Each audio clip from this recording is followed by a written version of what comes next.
This is the only footage of Bruce Lee actually fighting. It was supposed to be a simple fight, but what he did that day was unbelievable. Bruce Lee always took his fights seriously, so much so that it wasn't uncommon for his training partners to leave injured.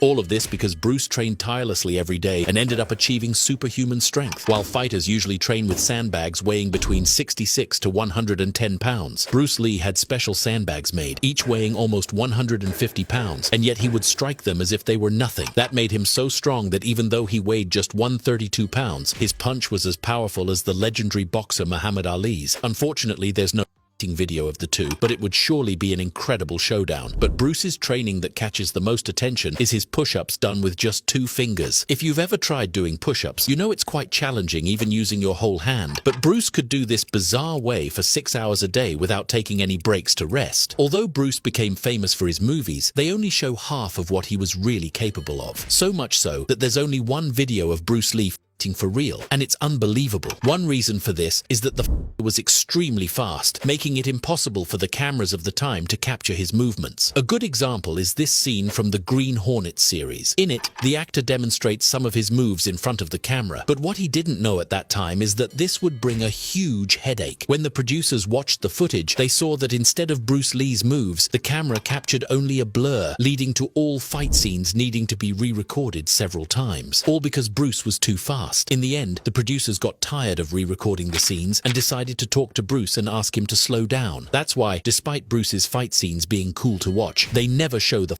fighter at his peak. In fact, there's only one video of Bruce Lee fighting for real, and it's one of the most incredible fights ever recorded. On that day, the karate fighter Joe Louis challenged Bruce to a show of strength, but what he didn't expect is that he would be totally humiliated. It all started with him asking his assistant to hold a pad, and after preparing himself, Joe delivered a punch with all his strength, knocking his target off balance and sending him flying backward. After that, he thought the challenge would be won, but Bruce Lee did something so unbelievable that Joe was forced to applaud. Unlike his challenger, Bruce Lee didn't show off. Just focusing, he delivered a punch so powerful that it sent his assistant flying and sent him to the hospital. The guy needed 3 days in bed to recover, but that wasn't for nothing. The technique Bruce used is called 1-inch punch, and it's very powerful. Luckily, he was wearing protection, so the damage was less. But it doesn't stop there. Right after winning the challenge against Joe, Bruce demonstrated all his skill in a real fight against Dan Inosanto, a renowned martial artist. At that time, Dan had been training for years and was well known, while Bruce Lee had just become known for his movies. So imagine the shock he got when the fight started, and Bruce did this. Despite being a black belt, Dan couldn't even touch Bruce. Whenever he tried to land a blow, Dan received a counterattack 10 times stronger. Bruce simply destroyed him, and in an interview a few weeks later, Dan admitted that he spent several sleepless nights in severe pain. But the most amazing thing is that shortly after that, he became Bruce Lee's student and used everything he learned from him to open a martial arts school called the Inosanto Academy, which still exists today and is a reference in Jeet Kune Do, the martial art Bruce practiced.